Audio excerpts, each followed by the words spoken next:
এটা কি ওয়ালা ইউবাদদিলান্নাহুম মিন বাদি খাউফিহিম আমনা, ভয়ের পরে আল্লাহ নিরাপত্তা শান্তি স্বস্তি দেবে। এই আয়াত কি মিলছে না? বলেন বলেন, এখন কি করা লাগবে আমাদের? আল্লাহ বলেন ইয়াবুদুনানি লা ইউশরিকুনা বি শাইআ, তোমরা আল্লাহর ইবাদত করবা একনিষ্ঠভাবে এবং তার সাথে কোনো কিছুকে শরীক করবা না। আজ এই দেশে যারা বিভিন্ন জিনিসের পূজা করেন, আমরা কোরআনের অনুষ্ঠানগুলো থেকে তাদেরকে আহ্বান জানাই, দাওয়াত দেই যে মাটির তৈরি করা মূর্তির কাছে মাথা নত না করে এই মাটির মালিকের কাছে আসেন মাথা নত করি।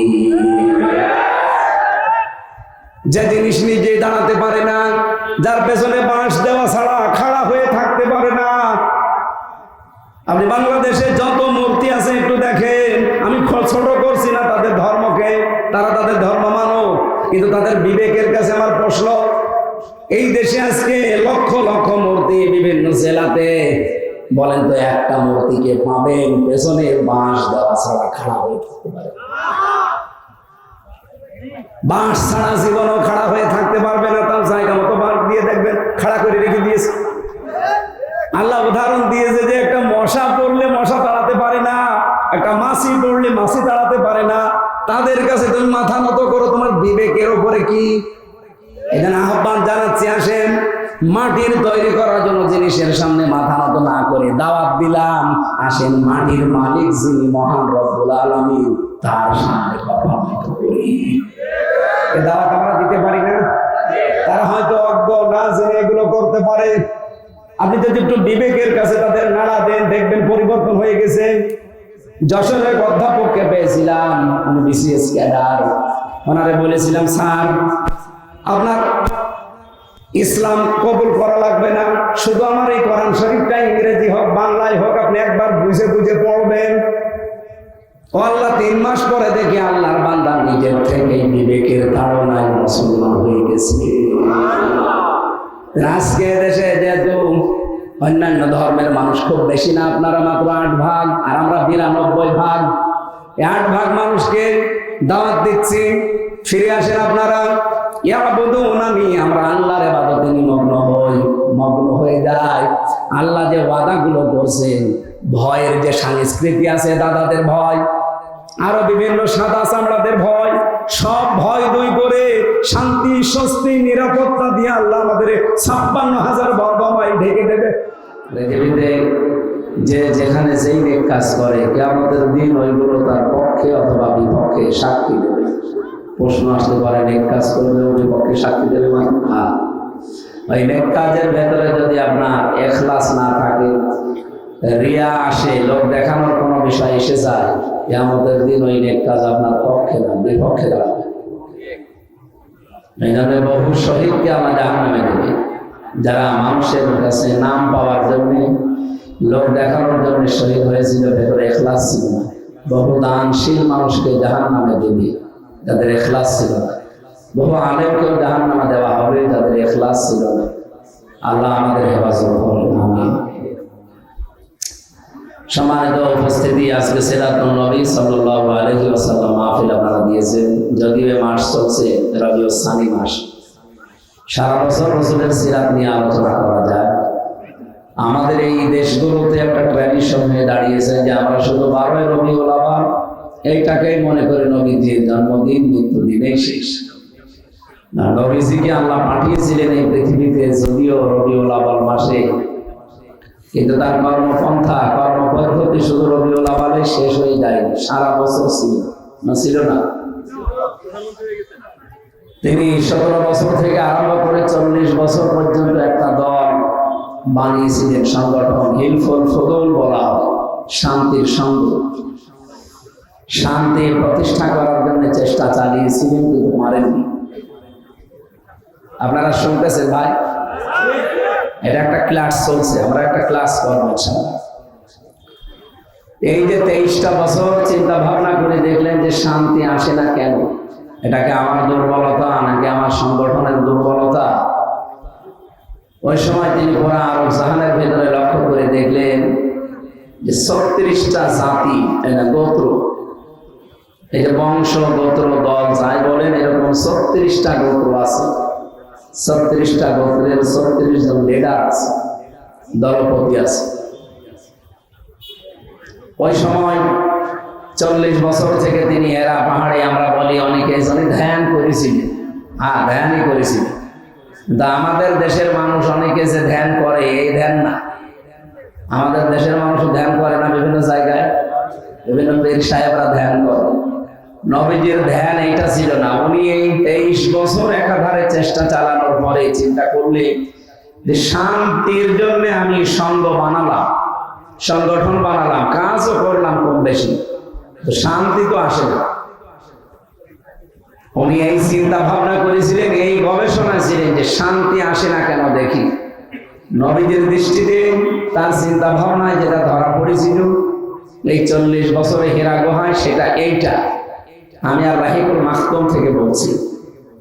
তিনি দেখলেন পুরা আরব অঞ্চলের ভেতরে 36টা লিডার এরা কাজ করে 36টা গোত্রের জন্য। ওই সময় 3টা প্রতিষ্ঠিত জাতি ছিল, একটা ইহুদি, একটা খ্রিস্টান, আর একটা মুশরিক। আর একটা জাতি ছিল নির্ভুল অবস্থায়, তারা হানিফ গোত্রের মানুষ। হযরতে খাদিজা কুবরা, আবু বকর সিদ্দিক, ওয়ারাকা ইবনে নাওফেল, এই সমস্ত মানুষগুলো এই ধর্ম, ইব্রাহিম আলাইহিস সালামের ধর্ম এরা মেনে চলত। তারা শিরিক করত। এই আপনারা কথা বললে আমারে বসিয়েছেন, কথা বন্ধ করে। ওই সময় জাতীয় নেতা একজন ছিল ইহুদিদের, মারহাব বলা হয় তার নাম। খ্রিস্টানদের একটা জাতীয় নেতা ছিল বখাইরি। মুশরিকদের একটা জাতীয় নেতা ছিল, তার নাম আবু জেহেল। জাতীয় নেত্রী ছিল ওই জামানায় 3 জন গোরা আরব অঞ্চলের ভেতরে। আবু লাহাবের স্ত্রী ছিল উম্মে জামিল, আবু সুফিয়ানের স্ত্রী ছিল হিন্দা, আর আবু জেহেলের স্ত্রী ছিল নাকিরা। 3 3 6 আর ওদিকে 36, কত হয়? 42। কত হয়? উনি ধ্যান করে এইটা পেয়েছিলেন যে পুরা আরব জাহান অশান্ত করে রেখেছে, আজ মানুষের কপালে শান্তি নেই। আমি যত চেষ্টা করছি পারছি না এই 42 জনের কারণে। সুতরাং এই 42 জনের মাথা থেকে খাদ্যের ঝুড়ি বলেন, ক্ষমতার ঝুড়ি বলেন, যা আছে এগুলো নামিয়ে আবু বকরের মতো, হযরত ওমরের মতো মানুষের মাথায় দেওয়া লাগবে। উনি চিন্তা ভাবনা করি এইটা নিয়ে এসেছিলেন 23 বছর পর। তাকে আল্লাহ যেটা দিয়ে আরম্ভ করেছিলেন তার নাম এলেম। ইকরা বিইসমি রাব্বিকাল্লাযী খালাক। নবীজি তিনবার বললেন না আমি পড়তে জানি না, মা আনা বিকারি। ফেরেশতা জিবরাইল তৃতীয়বার তাকে বুকের ভেতরে নিয়ে একটা চাপ দিয়ে বললেন, ইকরা বিইসমি রাব্বিকাল্লাযী খালাক। আপনি পড়েন আপনার প্রভুর নামে যিনি আপনাকে বানিয়েছেন। তাফসীরে ফি জিলালিল কোরআন সাইয়্যিদ কুতুব লিখেছেন, মুহাম্মদুর রাসূলুল্লাহ এবার 1টা 2টা না 5 আয়াত পর পর জিবরাইল ফেরেশতার সাথে তিনি পড়ে শেষ করে ফেললেন।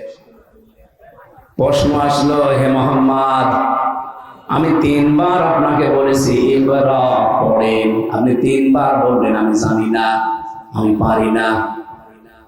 আপনি এবার যে 5 আয়াত আমার সাথে পরপর পড়লেন কি করে? নবীজি ওই দিন বলেছিলেন, ইয়া আখি জিবরাইল, হে ভাই জিবরাইল, বারবার আপনি আমাকে পড়তে বলেন, কি পড়বো আমি? আপনি তো বলেননি যে কার নামে পড়া লাগবে, কি পড়া লাগবে। যখনই বলেছেন বিইসমি রাব্বিকা, রবের নামে, আমি কিন্তু দেরি করি নাই। এখান থেকে কিয়ামত পর্যন্ত আমার যত অনুসারী উম্মত আসবে তাদের শিক্ষা দিলাম পড়তে হলে রবের নামে পড়া লাগবে। আমাদের দেশে 92% মুসলমান আমরা, রবের নামে তো পড়া চলছে নাকি? যাই ছিল এই 15 বছরে জালেমরা থাকাকালীন দাদাদের ইঙ্গিত মতো অধিকাংশ বিষয়গুলো তারা তুলে দিয়েছিল। এমন ভয়ঙ্কর অবস্থায় দাঁড়িয়েছে শিক্ষা ব্যবস্থা। ক্লাস 5 এবং 8 আগে ব্যক্তি পরীক্ষায় 100 মার্ক ছিল কোরআন হাদিস। এরা এই 15.5 বছরের ভেতরে ওইগুলো তুলে দিয়েছে। বলেন নাউজুবিল্লাহ। আমরা চাই ওগুলো আবার যেন ইনক্লুড করা হয় 5 এবং 8 এ, কারণ পড়াশোনার চাপ না থাকলে মানুষ পড়তে চায় না। সিলেবাসে না থাকলে মানুষ পড়তে চায়। আর একটা বিষয় এখান থেকে আমি শিক্ষা দিতে চাই জাতিকে। আমাদের মাথার উপরে যিনি এখন বসে আছেন, উনি যে আশা আমাদের দিয়েছিলেন 1 বছর 2 মাস প্রায় শেষ হয়ে যাচ্ছে, সে আশাগুলো এখনো আমরা বাস্তবে কোনো রূপ দেখতে পাইনি। উনি যে আশা দিয়েছিলেন, আমরা আশায় বুক বেঁধেছিলাম যে না, লোকটা পারবে, কিন্তু কোনো অজানা এক শক্তিতে উনি পারছে না। অথচ 2 জন নবীর নাম তার, ডক্টর মোহাম্মদ ইউনুস। কয় নবীর নাম? মোহাম্মদ একটা, ইউনুস একটা। আপনি কার ইশারায় কি করছেন আমরা জানি না। গানের মাস্টার নিয়োগ দিলেন, নাচের মাস্টার নিয়োগ দিয়েছেন শরীর চর্চার নামে। কেন একজন আলেমকে কোরআন শিক্ষার জন্য 1 থেকে 5 পর্যন্ত নিয়োগ দেওয়া যায় না? এ দাবি আপনারা করেন কিনা বলেন তো? কারা করেন দেখে? লিল্লাহি তাকবীর। হ্যাঁ, এটা যেন জায়গা মতো পৌঁছিয়ে যায়। মিডিয়া যারা আছে এগুলো পৌঁছাবে। আমরা 92% মুসলমান এই দেশে। অন্যান্য ধর্মে যারা আছেন, আমরা চাই তাদের ধর্মীয় গ্রন্থ তারা পড়ুক। তো মাস্ট বি আমাদের কোরআনে কারীম, আমাদের জীবন মরণ যেটা, এটা শিক্ষা করা লাগবে। আর শিক্ষার জন্য 1 থেকে 5 পর্যন্ত এখন আলেম লাগবে। গানের মাস্টার, নাচের মাস্টারের যদি বেতন হয়, আলেমের বেতন হবে না? বলেন। নবীজি এই শিক্ষা দিয়েছিলেন যে আমি পড়বো কার নামে? কি পড়ান আপনি? খালি একরা করেন, বলবেন তো বিসমি রাব্বিকাল্লাযী খালাক। আপনি বললেন, আমি আর দেরি করি না। সুতরাং এখন থেকে আমাদের সিলেবাসে যদি এগুলো না থাকে, আমার মনে হয় কিছুদিনের ভেতরে এই দেশে প্রাইমারি বন্ধ হয়ে যাবে। এখন সচেতন যারা আমরা নাগরিক আছি, মা বাবা গার্জিয়ান, তারা এখন প্রাইমারিতে দিতে চাই না। কারণ আমার এই ছোট্ট সন্তান যদি ছোটবেলায় আল্লাহর কালাম ভেতরে না নেয়, বড় হয়ে ঠিক ও মত দিয়ে আমার সামনে কুলি করবে। কি এগুলো করে না? অনেক জায়গায় দেখেন না, শিক্ষককে পিটায়, আমাকেও পিটাবে। এই জন্য বহু জায়গায় আমরা দেখছি এখন ক্যাডেট মাদ্রাসা বলেন, কিন্ডারগার্টেন বলেন, এরপরে নোরানি বলেন, এখানে আজ বাবা মা গার্জিয়ান যারা 2 বছর 3 বছর 5 বছর এখানে পড়ি, এরপরে 6 এ ভর্তি করে দেয়। যারা আহ্বান জানাবো, এদেশে স্কুলগুলো বন্ধ করতে না চাইলে আমাদের স্কুলে অন্তত 1 থেকে 5 পর্যন্ত কোরআনের ক্লাস 100 মার্কের বাধ্যতামূলক করা দরকার। আর এর জন্য একটা শিক্ষক লাগবে না? বলেন বলেন, লাগবে না? নবীজি ফিরে আসলেন ওখান থেকে। খাদিজা রাদিয়াল্লাহু তাআলা আনহা ওই সময় মুশরিকা, উনি এখনো ঈমান আনেননি। যদিও তিনি শিরক করতেন না, তারপরও তো তিনি ঈমান আনেননি। নবীজি ওনাকে বললেন, জাম্মিলুনি জাম্মিলুনি, আমাকে ঢেকে দাও, আমি ভয় পেয়েছি। হযরতে খাদিজা ওই দিন তার স্বামীকে 5টা কথা শুনিয়েছিলেন। পৃথিবীতে আমরা যারা নেককার স্বামী বলে দাবি করি, স্ত্রীগুলো যদি আমাদের সম্পর্কে 5টা কথা বলতে পারে, আপনি আসলেই নেককার। কি বলেছিলেন হযরতে খাদিজা? নবীজিকে ডাক দিয়ে বললেন, কাল্লা, কখনো না, আল্লাহি লা ইখজিকাল্লাহু আবাদান, আল্লাহর কসম, আল্লাহ আপনাকে অপমান অপদস্থ ভয় ভীতি দেখাতে পারে না। ধরে বলেন সুবহানাল্লাহ। প্রশ্ন আসতে পারে, একজন অমুসলিম, তিনি এখনো ঈমান আনেননি, এরপরেও কেন তিনি এই কথা বললেন যে কাল্লা আল্লাহি, আল্লাহর কসম, লা ইখজিকাল্লাহু আবাদান, আল্লাহ আপনাকে অপমান করবে না। খাদিজা এতটুকু একটা বাক্যে আল্লাহর নাম বললেন 2 বার। আমরা অনেক মুসলমান আছি, সারাদিন কথা বললো আল্লাহর নাম একবারও বলি না। কথা বলছেন আমার? আপনাদের মুখে আল্লাহর নাম থাকা লাগবে। নবীজিকে যখনই বললেন বিসমি রাব্বিকা, তখন নবী আর দেরি করেননি। এই জন্য কথাবার্তা, লেখাপড়া, চলাফেরায় সব সময় চলতে ফিরতে কার নাম বলা দরকার? খাদিজা বললেন, হে আমার স্বামী আবুল কাসেম, কাসেমের পিতা, আপনি ভয় পাবেন না, কখনো আল্লাহ আপনাকে ভয় দেখাতে পারে না। কারণ হিসাবে তিনি যেগুলো বলেছিলেন, ইন্নাকা লা তাসিলুর রাহিমা, আপনি তো রক্তের সম্পর্কগুলো ঠিক রাখেন, আপনি ভয় পান কেন? হাদিসের এই বাণী দ্বারা বোঝা যায় যে সমস্ত মানুষগুলো দুনিয়াতে রক্তের সম্পর্ক ঠিক রাখবে তাদের অন্তর থেকে আমার আল্লাহ ভয় নামক জিনিস দূর করে দেবে। আমরা এটা পারি না। 100 জনের 98টা স্বামী আমরা এই হাদিসের অংশটুকু মানতে পারছি না। কারণ আমি হিসাব করে দেখেছি, কারণটা আমাদের স্ত্রী। আমি যে রক্তের সম্পর্কগুলো ঠিক রাখবো, তাদের হক আদায় করব, এ বিষয়ে সবচাইতে বড় বাধা আমার বউ। কি আপনি দেখবেন, আমার মন চাই, আমার প্রাণও চাই যে আমি হক আদায় করে রক্তের সম্পর্কগুলো অটুট করে ঠিক রাখি, কিন্তু মাঝখানে বাধা হয়ে দাঁড়ায় অধিকাংশ পরিবারের স্ত্রী। এরকম স্ত্রী নেই দেশে? আল্লাহ মেয়েদেরকে যেন সংকীর্ণ মন থেকে উত্তর হওয়ার তৌফিক দেন, বলেন আমিন। হযরত খাদিজা ওই সময় বলেছিলেন, হে মুহাম্মদ আবুল কাসেম, আপনি রক্তের সম্পর্কগুলো ঠিক রাখেন, এই জন্য আপনার কোনো ভয় নেই। সুতরাং আমরাও যদি ভয় ভীতিহীন জীবন তৈরি করতে চাই, রক্তের সম্পর্ক যার সাথে যেটা আছে এটা অটুট করা লাগবে। আমার কথা বুঝতেছেন আপনারা? যার সাথে যে রক্তের সম্পর্ক আছে, আপনার চাচার সাথে, আপনার ফুফুর সাথে, এরপর আপনার মা বাবার সাথে, আপনার বোনের সাথে, যাদের সাথে এই সম্পর্কগুলো বেশি আছে, এগুলো আরো মজবুত করা লাগবে। আর এ বিষয়ে আমরা সাহায্যকারী হিসাবে আমাদের স্ত্রীকে পেতে চাই, কারণ এদের ছাড়া সম্ভব না। এরা যত পিস্টান দেবে, এদের মন যত ছোট হবে, আপনি তত কঠিন অবস্থায় পড়বেন এই জায়গাতে। আজ হাজারো পরিবারের স্বামী তার বোনের হক ঠিক মতো দিতে পারে না, আদায় করতে পারে না। ওনার মন চায়, কিন্তু স্ত্রীর কারণে হয়ে ওঠে না। আমাদের স্ত্রীগুলোকে আল্লাহ খাদিজাতুল কুবরার মতো বানিয়ে দেন, বলেন আমিন। আতাহমিলুল কাল্লা আতাকসিবুল মারদুমা আতুইনু আলা নাবাইবিল হক। হযরত খাদিজা একটা একটা করে 5টা কথা এখানে বলেছিলেন। কোন স্বামী যদি আমরা এই কথাগুলো আমাদের জীবনে বাস্তবায়ন করতে পারি, সে নেককার স্বামী। কি স্বামী?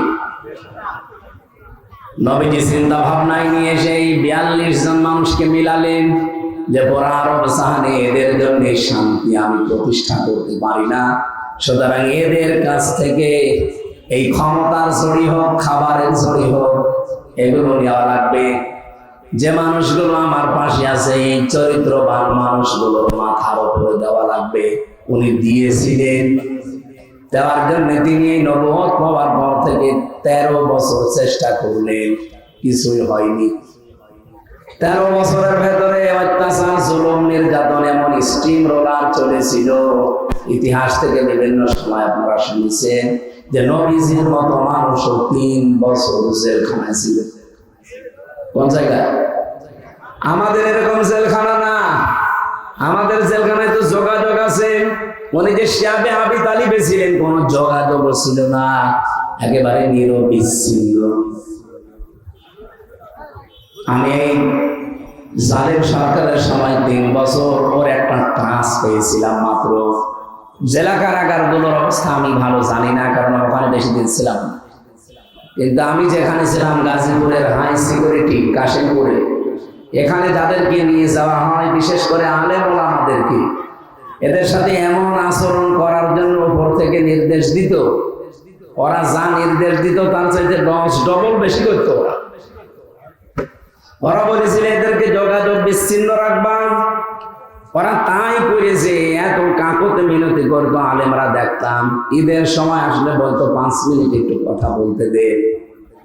জেলার সফার, দেবদোলাল আর সুব্রত বালা, দুটোই তো আল্লাহর ওলি নাকি?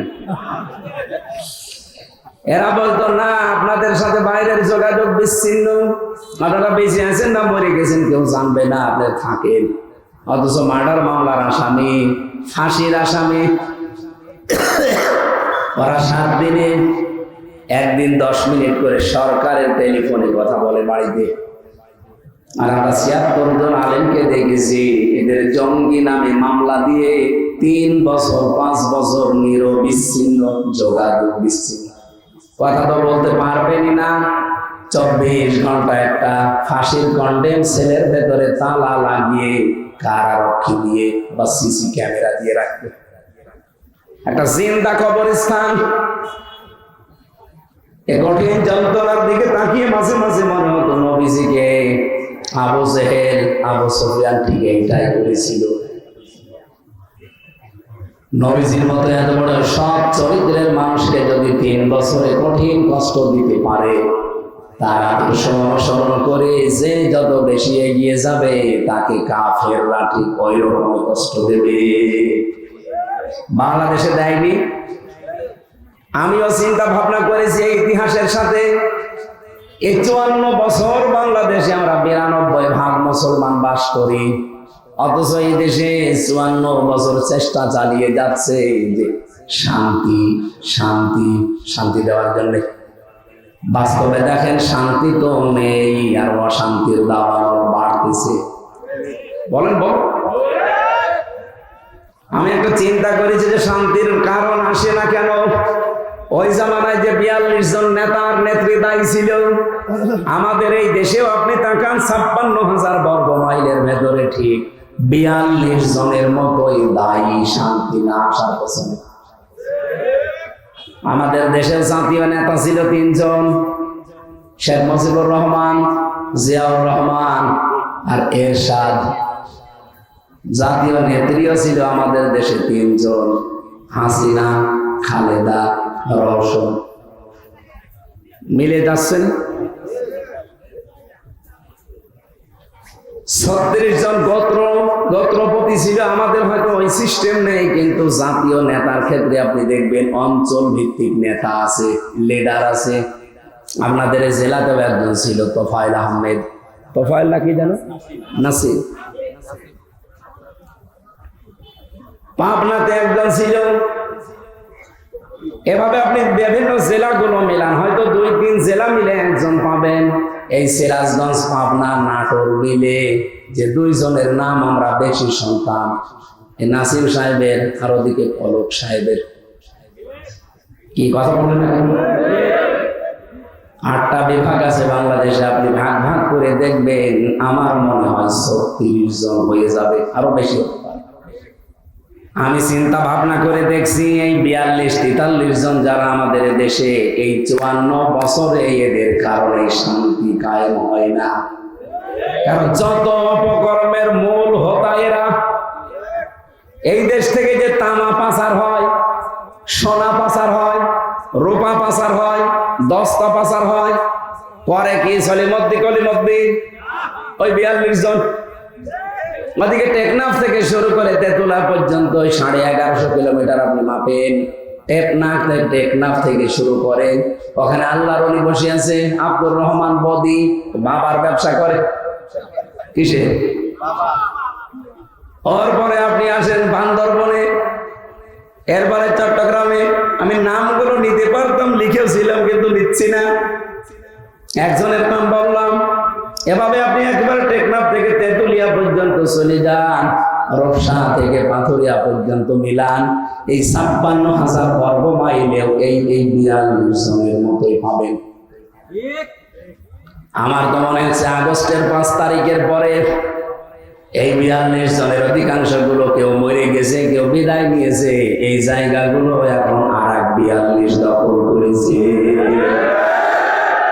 সিরাজগঞ্জের একজন আছে, তার কথাবার্তারাও ঠিক ওদের মতোই। নাম কিন্তু সুন্দর, কিন্তু কথাবার্তারা নাস্তিকের মতো। কথা বলছেন কেন? আপনি এত সুন্দর নাম নিয়েছেন মুসলমানের, অথচ মুসলমানের যে কৃষ্টি কালচার ওগুলো আপনি বিশ্বাস করেন না, আর ক্রিটিসাইজ করেন। বাংলাদেশের মানুষ কিন্তু ভালো ভালো মন্দের মন্দ বুঝে ফেলেছে এরা। তারা শরিয়া আইনে দেশে প্রতিষ্ঠা করতে চায় না, বিশ্বাস করে না। এ জাতি এখন টের পেয়ে গেছে। হয়তো এ জাতি বদর দেখে নাই, কিন্তু সামনে দেখবেন। বদর আমরা দেখেছি, বলেন বলেন, কিন্তু বদর এবার দেখবেন। আমরা যে বারবার এই যে বলে আসছি এতদিন যে ভোট এবার না, এবার ভোট যুদ্ধ হবে, ভোট না কি হবে, ভোট যুদ্ধ। বদরের ময়দানে যে যুদ্ধ হয়েছিল আপনি দেখেন তাকিয়ে, বাবার বিরুদ্ধে সন্তান অস্ত্র ধরেছে, স্বামীর বিরুদ্ধে স্ত্রী অস্ত্র ধরেছে। কথা বলেন না? এবারও আপনি ভোট যুদ্ধে দেখবেন অনেক সন্তান তার বাবার বিরুদ্ধে দাঁড়িয়ে যাবে, অনেক স্ত্রী তার স্বামীর বিরুদ্ধে দাঁড়িয়ে যাবে। কারণ এটা বদরের ময়দানে। ওই জামানায় ইসলাম থাকবে না থাকবে না এইরকম একটা পজিশন তৈরি হয়ে গিয়েছিল। বাংলাদেশে এখন ঠিক এটা চলছে। এবার যদি ইসলাম থাকে থাকবে, না হলে যে ষড়যন্ত্রের ভাব বেঁধে আছে। বিজয় যদি আমরা হতে না পারি, আল্লাহর কসম ইসলাম কিন্তু বিজয় বিদায় করার সব লাইন ওকে করা আছে। এই জন্য আমাদের সামনে এটা শুধুমাত্র ভোট না, এটা ভোট যুদ্ধ। যুদ্ধের ময়দানে যেমন শুধু তসবিহ নিয়ে হয় না, হয় যুদ্ধের ময়দানে গেছেন আপনি তসবিহ হাতে করে সুবহানাল্লাহ সুবহানাল্লাহ হবে, হবে না? তার প্রমাণ কি? শাপলা চত্বর, কথা বলেন না কেন? ওটা যুদ্ধের ময়দান ছিল। আপনি কি নিয়ে গেছেন? তসবিহ নিয়ে, যায় নামাজ নিয়ে গেছে। ওখানে তসবিহ যায় নামাজের কাজ। ওরা নিয়েছে যা, সেইটার পরিবর্তে আপনি কিছু নিয়ে যেতে পারতেন। যদি একটা লাঠিও নিয়ে যেতেন বাঁশের, তাও তো নিজেকে সেভ করতে পারতেন। কোরআনে কারীম আমাদের এই শিক্ষায় দিয়েছে, ওয়াহিদ্দু লাহুম মাসতাতা'তুম মিন কুওয়াতিন ওয়া মির রিবাতিল খায়ল ইলা আখির আয়াত। হে নবী, ইসলাম ধ্বংস করার জন্য ওরা যেটা হাতে নিয়েছে, আপনি ওইটা উল্টিয়ে ইসলামের পক্ষে কাজে লাগান। ওরা আজ ইসলাম ধ্বংস করার জন্য মিডিয়াগুলো হাতে নিয়েছে। দেখেন আগস্টের 5 তারিখের পরে শয়তানের যত মিডিয়া সব এখন মুনাফিকদের হাতে। কথা বলেন না কেন? আর আমাদের হাতে কি আছে? আমরা চাই অবিলম্বে দিগন্ত টেলিভিশন, ইসলামিক টেলিভিশন এগুলো অতি সত্বর খুলে দেওয়া হোক। এটা চান না আপনারা? আওয়াজ তোলা দরকার। দায়িত্বে যারা আছে সারা বাংলাদেশে এই আওয়াজটা তোলা দরকার। 1 বছর 2 মাস হয়ে গেল, কি তদন্ত করেন আপনি? মিডিয়া না থাকলে ওরা মিথ্যাকে সত্য বানিয়ে প্রচার করবে। কারণ আমরা শুনেছি যে একটা কথা নাকি বারবার 10 বার বললে মিথ্যাও সত্য হয়ে যায়। ওরা এতদিনে সময় টিভি, 71 টিভি, ডিবিসি টিভি দিয়ে তাই করেছে। একটা মিথ্যা কথাকে 10 বার, 20 বার, 50 বার বলতে বলতে ওটা সত্য মনে করেছে মানুষ। পরবর্তীতে ওইটার উপরে বিচার করেছে। এই কথা বলে না কেন? আল্লামা সাঈদীর নামে যে বিচার সাজিয়েছেন, ওনার নাম আপনি এখনো দাখিল পরীক্ষায় দেখবেন লেখা আছে দেলাওয়ার হোসাইন সাঈদী, অথচ তার নামে বিচার বানিয়েছে দেলু শিকদার। কোথায় দেলাওয়ার হোসাইন সাঈদী আর কোথায় দিল্লু শিকদার? আকাশ পাতাল। যেখানে আল্লাহর বান্দার সাথে আমি একবার দেখা করেছিলাম, মাত্র একবার। উনি যে কয়টা কথা আমাকে বলেছিলেন তার ভেতরে এই কথাটাও ছিল যে আমি দিল্লু শিকদার না, আমার নাম দেলাওয়ার হোসাইন সাঈদী। ওরা আমার নামকে বিকৃত করে পাল্টিয়ে দিল্লু শিকদার দিয়ে বিচার করে আমারে ফাঁসির রায় দিয়েছে। শেষে আবার যাবজ্জীবন এমনকি আমৃত্যু কারাদণ্ড দিয়েছে। এটা ডাহা মিথ্যা কথা। এটা করেছিল যার বদৌলতে তার নাম মিডিয়া এবং দাদা। কথা বলছেন এখানে? আমাদের হয়তো দাদা নেই, কিন্তু দাদার বাপ আছে। কে? আল্লাহ। আমরা আল্লাহর উপরে ভরসা করি। এই 42 জনের মাথা থেকে এবং ক্ষমতা বলেন, খাবার বলেন, এগুলোর ঝড়ি সব নামাবো। এমন মানুষকে আমরা ওই জায়গায় বসাতে চাই। অধ্যাপক জাহিদুর রহমানের মতো মানুষ, ডক্টর আব্দুস সামাদের মতো মানুষ। 300 জন লাগবে না, মাত্র 151 জন যদি এবার কোরআনে কারীম বুকে নিয়ে ওই জায়গায় যেতে পারে, এতদিনে দেশের মানুষ যারা না খেয়েছিলেন খাবার নিয়ে পারবেন না। আমরা এই আশা কি আন্দাজে করি নাকি এর ভিত্তি আছে? আর ভাই, বাইরের দেশগুলোতে আমি গিয়েছি। মালয়েশিয়া 2004 সাল থেকে তারা দাঁড়িয়ে গেছে, অথচ আমাদেরও নিচে ছিল তারা। সিঙ্গাপুরের দিকে তাকান, আজ বিশ্বে 257টা রাষ্ট্র। এই রাষ্ট্রগুলোর ভেতরে যদি আপনি 10টা রাষ্ট্রকে এক জায়গায় করেন, সিঙ্গাপুর তার ভেতরে ধরা লাগবে। কোথায় ছিল তারা? মাছ ধরে খেত, যে জেলে বলে, জেলে। চারিদিকে সাগর আর মাঝখানে একটা দ্বীপ, এদিকে ওদিকে মাত্র 42 কিলোমিটার। অথচ বিশ্বের মানচিত্রে সিঙ্গাপুর বলে আপনাকে একটা রাষ্ট্র ধরা লাগবে। কোথায় চলে গেছে? শুধুমাত্র আইনের প্রয়োগ আর সততার কারণে। এই কয়েকদিন আগে আমি একটা দৃশ্য দেখলাম। খ্রিস্টান যারা আমাদের উন্নতি দেখতে পারে না, ইহুদি যারা আমাদের সহ্য করতে পারে না, তারা পর্যন্ত বাংলাদেশ সম্পর্কে এখন একটা কথা বলতে বাধ্য হচ্ছে যে আগামীতে বাংলাদেশ জামাতে ইসলামী রাষ্ট্রীয় ক্ষমতায় যাওয়া দরকার 5 কারণে। কয় কারণে? তার ভেতরে একটা কারণ আমি পড়ে খুব ভালো লেগেছে। ওরা বলছে জামাত ইসলামের লোকজন সৎ, যোগ্য, ভদ্র এবং নির্ভীক। এরা যে সৎ, ভদ্র, সততা নিয়ে চলে, এদের সাথে যে কথা বলা যায়, এর প্রমাণ বাংলাদেশের মানুষ এই 54 বছরের ভেতরে কিন্তু পেয়েছে। আমাদের 2জন মন্ত্রী ছিল, এক কথা বলেন না। আপনি দেখবেন এই 2জন মন্ত্রীর সাথে যারাই কাজ করেছে, তারা যদিও অন্য ধর্মের মানুষ, তারপরেও এই 2জনের মধ্যে তাদের ভগবানের কাছে পর্যন্ত দোয়া করেছে। আমি তো মাওলানা মতিয়ার রহমান নিজামীর জন্য এক হিন্দুকে দোয়া করতে শুনেছি যে তার কাছে আমি ছিলাম। একজন মেম্বার পর্যন্ত দুর্নীতি মুক্ত হয় না অনেক জায়গায়, অথচ তিনি একজন মন্ত্রী ছিলেন। শুধু দুর্নীতি মুক্ত না, 4 আনা দুর্নীতি তার মন্ত্রণালয়ে পাওয়া যায়নি। তিনি দায়িত্ব পালন করার পর 36 টাকা বেঁচেছিল, ওইটাও রাষ্ট্রকে ফেরত দিয়েছে।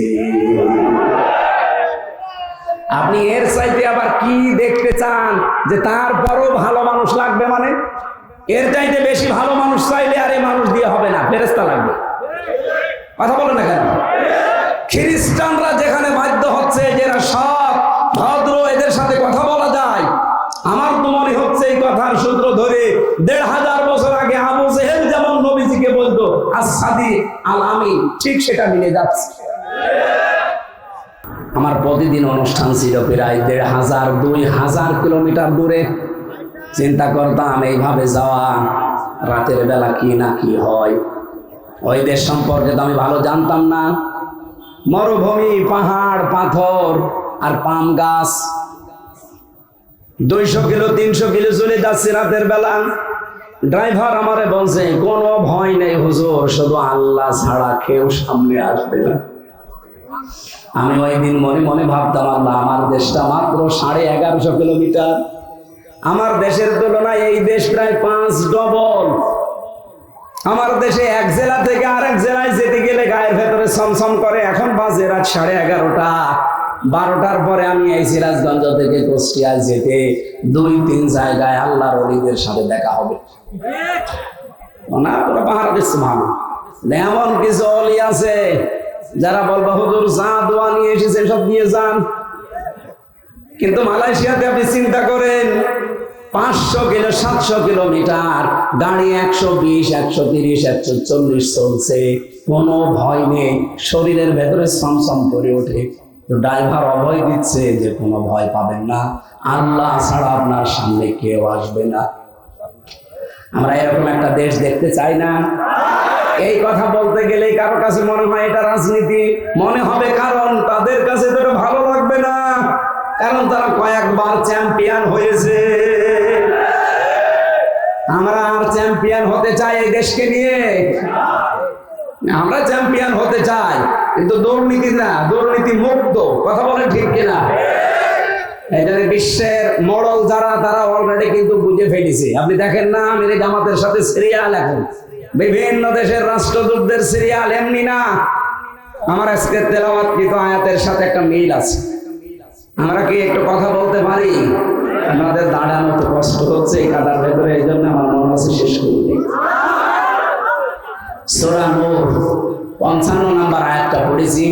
64টা আয়াত আছে, মদিনায় নাজিল হয়েছে, মাত্র একটা আয়াত পড়েছে। ঐতিহাসিক প্রেক্ষাপট, শানে নজুল এবং এর বিশদ যে ব্যাখ্যাগুলো এতগুলো দেওয়া সম্ভব না, আমি আধা ঘন্টায় শেষ করতে চাই।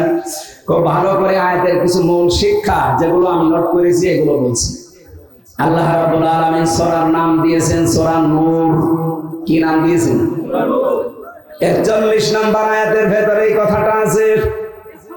আল্লাহ রাব্বুল আলামিন বলেন 35 নম্বর আয়াতে আছে, আল্লাহু নূরুস সামাওয়াতি ওয়াল আরদ মাসালু নূরিহি কামিশকাতিন ফিহা মিসবাহ। বলেন আল্লাহু আকবার। আরো বিস্তারিত ছিল কেন নামকরণ করা হয়েছে সূরা নূর দিয়ে। আল্লাহ পাকের একটা নাম নূর। কি নাম? এমনকি কোরআনেরও একটা নাম নূর। 55টা নাম আছে কোরআনের, আমি তাফসিরে মাসারির ভেতরে পেয়েছি, তার একটা অন্যতম নাম হচ্ছে নূর। নূর মানে আলো। নূর মানে কি? নূর মানে আলো, জ্যোতি। এই আলো বা জ্যোতি যেখানে যাবে ওই জায়গায় যদি অন্ধকার থাকে মাস্ট বি ওটা দ্রবীত হবে। আলো নিয়ে আসলেন, অন্ধকার গেল না, বুঝতে হবে ওটা আলো না মরিচিকা। এক কথা বলে না কেন? এই জন্য আল্লাহর আইনকে আলো বলা হয়। আল্লাহর আইনের বিপরীতে যত কিছু দুনিয়ায় তৈরি করা আছে এই সূরা নূরের ভেতরে আল্লাহ জানিয়েছেন। এটা 39 নম্বর আয়াত। রব্বুল আলামিন বলেন, আল্লাযীনা কাফারু আমালুহুম কাসারাবিন বিগীরাতিন ইয়াহসাবুহু যামআনু মাআ হাত্তা ইযা জাআহু লাম ইয়াজিদুহু শাইআ ইলা আখির আয়াত। আল্লাহ পাক বলেন, আর কাফের যারা তাদের কাজকর্ম কেমন জানেন? তৃষ্ণার্ত মানুষ যখন পানি আছে মনে করে মরুভূমিতে ছুটতে থাকে, হঠাৎ পানি মনে করে এক জায়গায় যেয়ে দেখে না এটা পানি না, এটা মরিচিকা। বালির উপরে সূর্যের আলো লেগেছে, এই জন্য চিকচিক করছে। দুনিয়াতে কাফের যারা মানুষের তৈরি করা আইনের পেছনে যারা ছোটে, ওরা মনে করে সমাজতন্ত্রে পুঁজিবাদের ভেতরে শান্তি আছে। জাতীয়তাবাদ বলেন, পুঁজিবাদ বলেন, ধর্ম নিরপেক্ষ মতবাদ বলেন, যত নিয়ম নীতি আছে মনে হয় এখানে শান্তি পাওয়া যাবে। কাছে যখন চলে যায় ওই মরিচিকার মতো শান্তি তো পায় না। কি পায় সেখানে? আল্লাহ ছাড়া আর কাউকে পাওয়া যায় না। এই 54 বছর এটা প্রমাণ হয়েছে। বহু চেষ্টা করেছেন আপনারা, এবার থামেন। এবার ইসলামের কাছে, আল্লাহর আইনের কাছে একটু এসে দেখেন শান্তি কাকে বলে, কত প্রকার, কি কি কেমন করে শান্তি হয় আপনি দেখতে পাবেন। আমার এই 33 বছরের ভেতরে 9 বছর আমি ওয়াজ করছি, 3 বছর জেলে থেকেছি। এই 9 বছরের ভেতরে আমি মানুষকে বোঝাতেই পারলাম না যে রসগোল্লা একটা জিনিস। রসগোল্লা কি? একটা মিষ্টি জাতীয় জিনিস। আমি যদি এখন জাহিদ ভাইকে সামনে নিয়ে সাহিত্যিক ভাষা দিয়ে বলি যে রসগোল্লা এরকম সাদা হয়, এরকম গোল হয়, এরকম রসের ভেতরে ডোবানো থাকে, এটা খেতে এমন স্বাদ, একেবারে জীবন মরণ পর্যন্ত আমি ওয়াজ করলাম, খেতে দিলাম না। উনি কিয়ামতের আগে টের পাবে রসগোল্লা কি। সাইদি সাহেব 60 বছর চিল্লিয়েছে, আমরাও চিল্লাচ্ছি 12-13 বছর, 9 বছর। কত মানুষ সারা জীবন আমরা চিল্লানো পাল্লানো করছি যে আল্লাহর আইন, আল্লাহর আইন। এটা 54 বছর হয়ে গেল আমরা কায়েম করতে পারি না। তা আপনাদেরকে আমরা বোঝাবো কি করে যে শান্তি কি জিনিস। আল্লাহর আইনটা এবার কায়েম হতে দেন। আমার তো আশা এবার কায়েম হবে। যারা আছেন তাদেরকে নিয়ে হবে, যদি না থাকেন আপনাকে বাদ দিয়ে আল্লাহর আইন এবার কায়েম হবে ইনশাআল্লাহ। আপনাকে নিয়ে হবে, আর আপনি যদি বিরোধিতা করেন আপনাকে বাদ দিয়ে ইসলাম এবার সংসদে যাবে। আর যদি এবার যাই, শান্তি কি বলে, রসগোল্লা কি জিনিস আপনি টের পাবেন। পৃথিবীতে কোন জায়গায় ইসলাম এখন প্রতিষ্ঠা পায়নি, শুধু আফগানিস্তান বাদ দিয়ে। ওখানে কি শান্তি? হ্যাঁ, ওই দেশ সম্পর্কে উল্টাপাল্টা ধারণা বিশ্বের কাফের মুশরিকরা আমাদেরকে দিচ্ছে, কিন্তু কি শান্তি আপনি চেয়ে দেখেন। কিছু নিজ নিয়ে আমার ভেতরেও তাদের সম্পর্কে যদিও মতভেদ আছে যে এই বিষয়গুলো আরো স্যাক্রিফাইস করা দরকার, কিন্তু সেখানে আল্লাহর আইন 100 ভাগের 100 ভাগ আছে। এই জন্য শান্তি কি তারা টের পেয়েছে। বিশ্বের কাফের মুশরিক ইহুদি খ্রিস্টানরা ভালো করে জানে এরা আফগানিস্তানে যে শান্তি পাচ্ছে এটা যদি বিশ্বের মুসলমানেরা জানে এ দল মত বাদ দিয়ে তখন ছুটবে আল্লাহর আইনের দিকে। এই জন্য মুসলমানদের নাম তারা টেররিস্ট, সন্ত্রাসী, জঙ্গি, বিভিন্ন নাম দিয়ে আমরা যেন কোরআনের কাছে আসতে না পারি সেই ব্যবস্থা চালিয়ে যাচ্ছে। আপনাদেরকে এবার আমরা রসগোল্লা শুধু ওয়াজ করা না খাওয়াতে চাই, খাবেন তো ইনশাআল্লাহ? রসগোল্লা মানে আপনাদের পাঙ্গাসি বাজারের রসগোল্লা না, এর ভেতরে আল্লাহ রসগোল্লা দিয়েছেন 500। অনুনাজ্জিলু মিনাল কুরআনি মা হুয়া শিফাউন ওয়া রাহমাতুল লিল মুমিনিন। এই কোরআন নাযিল করার ধারাবাহিকতায় এমন এমন বিধান আমি আল্লাহ দিয়েছি যারা মুমিনদের জন্য উপকার। এর ভেতরে এমন এমন ঔষধ দেওয়া আছে, এমন এমন রসগোল্লা দেওয়া আছে যেটা খাবে মানুষ শান্তি পাবে, আরাম পাবে, ও রোগ শোক থাকলে ঔষধের কারণে ভালো হয়ে যাবে। সেই ঔষধগুলো আমরা প্রয়োগ করতে চাই। আল্লাহ পাক জানিয়েছেন ওয়া'দাল্লাহুল্লাযীনা আমানু মিনকুম, কাদেরকে দেব জানো? আমি আল্লাহ ওয়াদা করছি তোমাদের ভেতরে যাদের ঈমান আছে, সঠিক ঈমান। ঈমান আনলে হবে না। ঈমান আবু জেহেলের একরকম ছিল। আবু জেহেলও বলতো যে আসমান জমিন আল্লাহ বানিয়েছে, এই কাবা ঘরের মালিক আল্লাহ, এটা বলতো। কিন্তু আল্লাহ পাক এই জমিন চালাতে যে আইন দিয়েছে মুহাম্মদ রাসূলুল্লাহর মাধ্যমে, এইটা সে মানতো না। বাংলাদেশে এরকম আবু জেহেল নেই, এই জেলায় আছে। ও আসমান জমিন আল্লাহ বানিয়েছে বিশ্বাস করে, কাবা শরীফ আল্লাহর ঘর বিশ্বাস করে, এটা আল্লাহর আইন দিয়ে জমিন চালানো লাগবে। তখন বলতে গেলে বলে এটা ধান্দা, এটা তো দুর্নীতি বা এটা রাজনীতি, এরকম কথা দেশে মানুষ বলে না। আমার ভাইরা, আল্লাহ পাক নিজে যেহেতু ওয়াদা করছেন, আর আল্লাহর ওয়াদা তো আমির হামজার ওয়াদার মতো। বলেন বলেন, আল্লাহ পাক বলেন ইন্নাল্লাহা লা ইউখলিফুল মিআদ, আমি যদি একবার কোনো ওয়াদা করি জীবনে কোনোদিন ওয়াদার ভঙ্গ করি না। সুতরাং এখানে ওয়াদা করছে কে? তোমাদের ভেতরে যারা ঈমান আনে ওয়া আমিলুস সলিহাত এবং ভালো ভালো কাজের আঞ্জাম দেয়, নেক কাজ করে। এই দুইটা শব্দ সে জন্মের পর থেকে আমরা শুনেছি, কিন্তু ঈমান কি আর আমল কি এখনো বাস্তবে আমরা দেখি নাই। কোরআনে কারীম জানিয়েছে ওয়ামিনান নাসি মান ইয়াকুলু আমান্না বিল্লাহি ওয়া বিল ইয়াউমিল আখির ওয়া মা হুম বিমুমিনিন।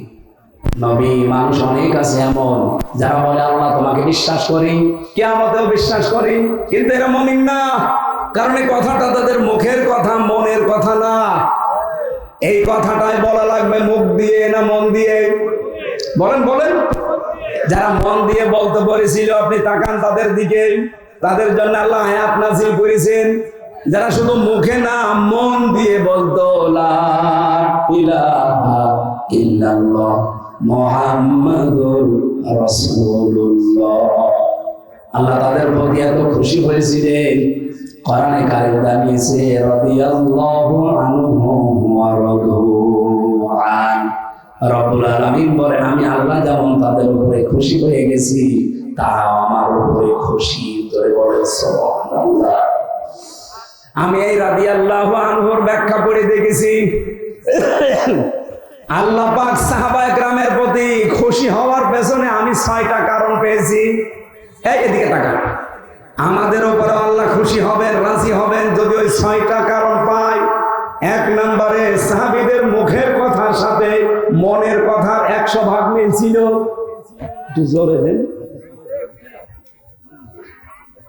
কিন্তু আমাদের মুখের কথার সাথে আজ মনের কথাটার মিল নেই। আগামীতে কি এরকম করা যাবে? আর মুখ দিয়ে যেটা বলবেন ওটা যেন আপনার মনের কথা হয়। আল্লাহ কবুল করেন, বলেন আমিন। রব্বুল আলামিন বলেন যদি সত্যি ঈমান সঠিকভাবে আনতে পারো আর ভালো ভালো কাজের আঞ্জাম দিতে পারো, আমি আল্লাহ কি করব জানো? লা ইস্তাখলিফান্নাহুম ফিল আরদ, জমিনের খলিফা বানাবো তোমাদেরকে, খেলাফতের দায়িত্ব দেব। কামাস্তাখলাফাল্লাযীনা মিন ক্বাবলিহিম, তোমাদের পূর্বে যারা বিদায় নিয়েছে তাদেরকে আমি দিয়েছিলাম এই দুইটা কারণে। আর জমিনে যদি সত্যি তোমরা খেলাফতের দায়িত্ব পালন করতে পারো, কয়েকটা উপকার দুনিয়ায় দেখতে পাবে। এক নম্বরে ওয়ালা ইউমাক্কিনান্না লাহুম দীনাহুম আল্লাযী ইরতাদা লাহুম, তোমাদেরকে আল্লাহ প্রতিষ্ঠা দান করবেন। এই আয়াতটা পড়ার পরে আমার বাংলাদেশের সাথে মিলিয়ে মনে হয় আল্লাহ এখনই আয়াতটা আমাদের জন্য নাযিল করছে। এদেশের ঈমান কিছু মানুষের এমন কঠিন, ইস্পাত পাথরের মতো শক্ত, এবং তাদের আমল, তাদের বিশেষ করে দিনের আমল আর রাতের আমলগুলো, এগুলো আমার আল্লাহ হয়তো খুশি হয়ে গেছেন। তাদেরকে আল্লাহ জমিনের শাসন ক্ষমতা দিয়ে কিছু উপকারের কথা বলেন। কি উপকার করবো জানো? এক নম্বরে, আমি আল্লাহ যেই দিনের উপরে রাজি আছি ওই দিন তোমাদের ওখানে প্রতিষ্ঠা করে দেব, তার নাম ইসলাম। বলেন বলেন। বহু মানুষ বিরোধিতা করছে এই দেশে এবং করবেও আন্তর্জাতিক ভাবে, কিন্তু আল্লাহ বলেন ঈমান আর আমল যাদের সত্যিই সঠিক ভাবে আমি পেয়ে যাব, তাদের সাথে আমার ওয়াদা এই যে জমিনের খেলাফতি তাদেরকে দেব। এবার আল্লাহ যেন আয়াতটা আমাদেরকে দেখান তার নিজের পছন্দ করা দিন, যেটা আল-ইয়াওমা আকমালতু লাকুম দীনাকুম ওয়া আতমামতু আলাইকুম নি'মাতি ওয়া রাদিতু লাকুমুল ইসলাম দীনা। যেই দিনের উপরে তিনি রাজি আছেন সেই দিন, তার নাম আরো জোরে ৪৫০০ দিন আছে দুনিয়ায়, ধর্ম আছে, কোন ধর্মের উপরে আল্লাহ রাজি না, একমাত্র ধর্মের উপরে আল্লাহ রাজি, তার নাম ইসলাম। তার এই রাজি হওয়া, খুশি হওয়া ইসলামকে এবার বাংলাদেশে আমার মনে হচ্ছে আল্লাহ প্রতিষ্ঠা করবে। এটা আল্লাহর এক নম্বর কথা। দুই নম্বরে, ওয়ালা ইউবাদদিলান্নাহুম মিন বাদি খাউফিহিম আমনা, আল্লাহ বদল করে দেবেন তোমাদের জন্য ভয় ভীতির যে পরিবেশ, এই জায়গায় আল্লাহ নিরাপত্তা, শান্তি, স্বস্তি এইগুলো আল্লাহ দেবেন। এটা বাংলাদেশে আল্লাহ দেয়নি। আগে অনুষ্ঠানটা করতে 14 জায়গায় পারমিশন নেওয়া লাগতো, এরপরও ভয় ছিল, না জানি কখন কি হয়ে যায়। কিন্তু আল্লাহ এমন একটা ব্যবস্থা করে পরিবর্তন করে দিয়েছে, অনুমতি তো নেওয়াই লাগবে না, আর নিরাপদে বসে বসে কোরআন শোনা। এটাকে ওয়ালা ইউবাদদিলান্নাহুম মিন বাদি খাউফিহিম আমনা, ভয়ের পরে আল্লাহ নিরাপত্তা, শান্তি, স্বস্তি দেবে। এই আয়াতটি মিলছে না? বলেন বলেন। এখন কি করা লাগবে আমাদের? আল্লাহ বলেন ইয়াবুদুনানি লা ইউশরিকুনা বি শাইআ, তোমরা আল্লাহর ইবাদত করবা একনিষ্ঠভাবে এবং তার সাথে কোনো কিছুকে শরীক করবা না। আজ এই দেশে যারা বিভিন্ন জিনিসের প্রচার করেন, আমরা কোরআনের অনুষ্ঠানগুলো থেকে তাদেরকে আহ্বান জানাই, দাওয়াত দেই যে মাটির তৈরি করা মূর্তির কাছে মাথা নত না করে এই মাটির মালিকের কাছে আসে মাথা নত করি। যে জিনিস নিজে দাঁড়াতে পারে না, যার পেছনে বাঁশ দেওয়া ছাড়া খাড়া হয়ে থাকতে পারে না।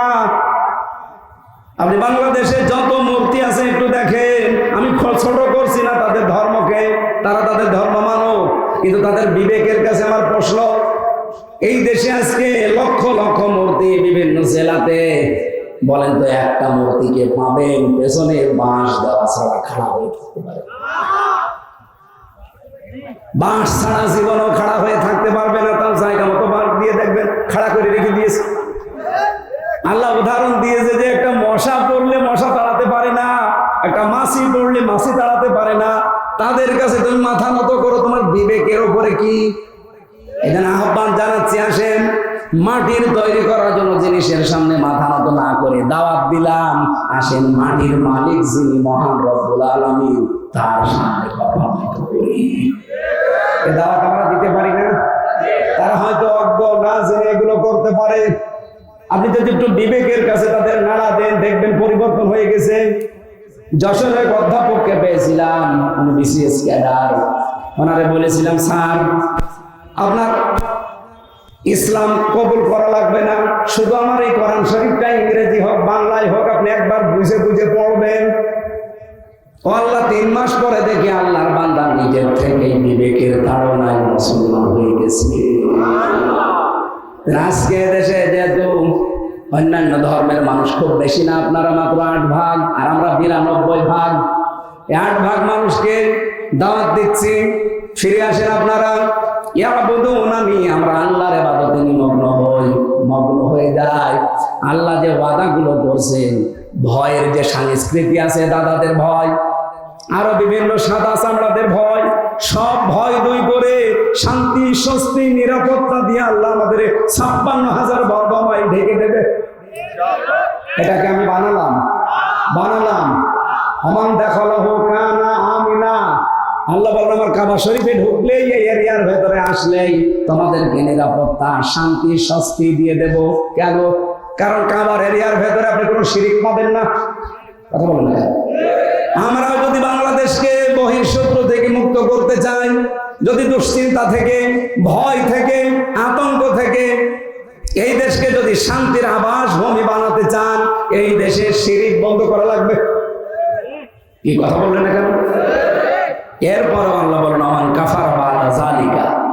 এতগুলো কথা বলার পরেও কেউ যদি উল্টা দিকে ফিরে যায়, ফাউলাইকা হুমুল ফাসিকুন, সেই জ্ঞান পাপী, সেই ফাসিক, সে হচ্ছে দুষ্কৃতিকারী। ওয়াকিমুস সালাতা ওয়া আতুজ যাকাত, যদি ওই পরিবেশ তোমাদের সামনে এসে যায়, তাহলে নামাজ কায়েমের ব্যবস্থা করবা। আরে দায়িত্ব আমি দিয়েছি এই জাহিদুর রহমানের মতো 151 জন যখন সংসদে যাও তাদেরকে, আল্লাযীনা ইম্মাক্কান্নাহুম ফিল আরদি আকামুস সালাতা ওয়া আতাবুজ যাকাত, এরা গেলে প্রথমে এই আয়াতটা মানবে, নামাজের বিল আনবে, যাকাত ভিত্তিক অর্থনীতি দেশে কায়েম করে দেবে। আর যাদের টাকা ব্যাংকে ছাতা পড়ে যাচ্ছে, ছাতা পড়বে না, এককালীন দানের মাধ্যমে, যাকাতের মাধ্যমে ঠিক গরিবের হাতে হাতে পৌঁছিয়ে যাবে। কি করে শান্তি নিয়ে আসা লাগে, এগুলোর ঔষধ তো আছে, শুধু অ্যাপ্লাই করা লাগবে। এক কথা বলেন না কেন? ওয়াতিউর রাসূলা, রাসূলের আনুগত্য করো। জীবনের কোন জায়গায় বিশ্ব নবীর আদর্শ বাদ দিয়ে অন্য কারো আদর্শ মেনে নিও না।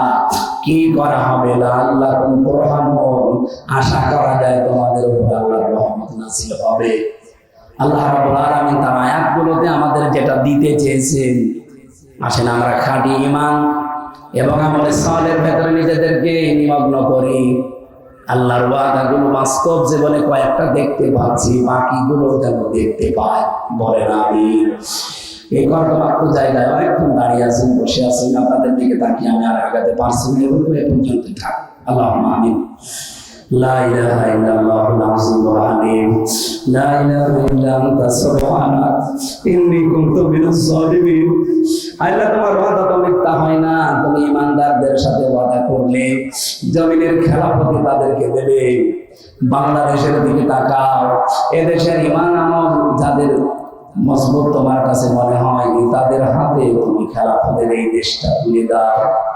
তোমার আইনার বিধান দিয়ে যেন এবার চালিয়ে শান্তি, স্বস্তি, নিরাপত্তা দিয়ে ঢেকে ফেলতে পারে, এই দৃশ্যটা দেখি মরার তৌফিক দাও। জীবনে কোনো আশা আমাদের নেই, একটা আকাঙ্ক্ষা আশা, 56,000 বর্গ মাইল তোমার কালাম দিয়ে চলছে, এটা আমরা দেখে মরতে চাই। দুনিয়ার এই জমিটাও যে মিনি জান্নাত হতে পারে। কাবা শরীফে মানুষ দোয়া করে, রব্বানা আতিনা ফিদ দুনিয়া হাসানা ওয়া ফিল আখিরাতি হাসানা ওয়া কিনা আযাবান্নার। আল্লাহ দুনিয়ায় শান্তি দাও, স্বস্তি দাও, নিরাপত্তা দাও, আখিরাতেও শান্তি, স্বস্তি, নিরাপত্তা দিও, জাহান্নাম থেকে আমাদের বাঁচাও। আগে তুমি দুনিয়ার শান্তির কথা বললে, এরপরে আখিরাত। এই জন্য আমাদের এই ছোট্ট ভূখণ্ডটা আমরা শান্তি, স্বস্তি, নিরাপত্তা নিয়ে বাঁচতে চাই। যাদের আমাদের ঈমান আছে, ঈমানকে নির্ভেজাল করার তৌফিক দাও। আল্লাহ আমল যার যতটুকু আছে ইখলাসের সাথে করার সুযোগ করে দাও। যত মানুষ আজকের এই অনুষ্ঠান সাজাতে কষ্ট স্বীকার করেছে, আমি ঘন্টা খানিক কথা বলেছি কোরআনে কারিমের উপরে। আল্লাহ এই কথাগুলো আমাদের সবাইকে জীবনে মেনে চলার তৌফিক দিয়ে দাও। কণ্ঠটা মারাত্মক ব্যথা, জালেমেরা জেলখানায় নিয়ে টর্চার করে করে আমার শরীরটা নষ্ট করে দিয়েছে, আমার কণ্ঠটা নষ্ট হয়ে গেছে। আল্লাহ তুমি আগের মতো আবার ফিরিয়ে দাও। এই জমিনে মাটির নিচে যত মানুষ ঘুমিয়ে গেছে, এদেরকে ক্ষমা করো। আল্লাহ কোরআনের জন্য কর্তব্য জায়গায় বৃষ্টিমুখর দিনে যারা বাড়ি ঘর ছেড়ে এসেছে, কোরআনের স্বাদ চাকাও, এদেরকে কোরআনের স্বাদ পাওয়ার সুযোগ করে দাও। রসগোল্লা সারা জীবন শুধু ওয়াজ শুনলাম, খেতে পারি না, এলে বারবার খাওয়ার সুযোগ তুমি দান করো। এটা যে কি শান্তির জিনিস, মজার জিনিস, একবার হলে দেশের মানুষকে বোঝার তৌফিক দাও। কোরআন দিয়ে যদি মাত্র 1 বছর দেশটা চলে, আমার আশা এই দেশ মিনি জান্নাত হয়ে যাবে। বারাকাল্লাহু লানা ওয়া লাকুম ফিল কোরআনিল আযীম। যারা এসেছে আল্লাহ কাউকে খালি হাতে ফেরত দিও না, সবাইকে তার ইচ্ছা মাফিক জায়েজ আশাগুলো পূরণ করে দাও। জীবনের শেষ কথা যেন বলতে পারি লা ইলাহা ইল্লাল্লাহু মুহাম্মাদুর রাসূলুল্লাহ।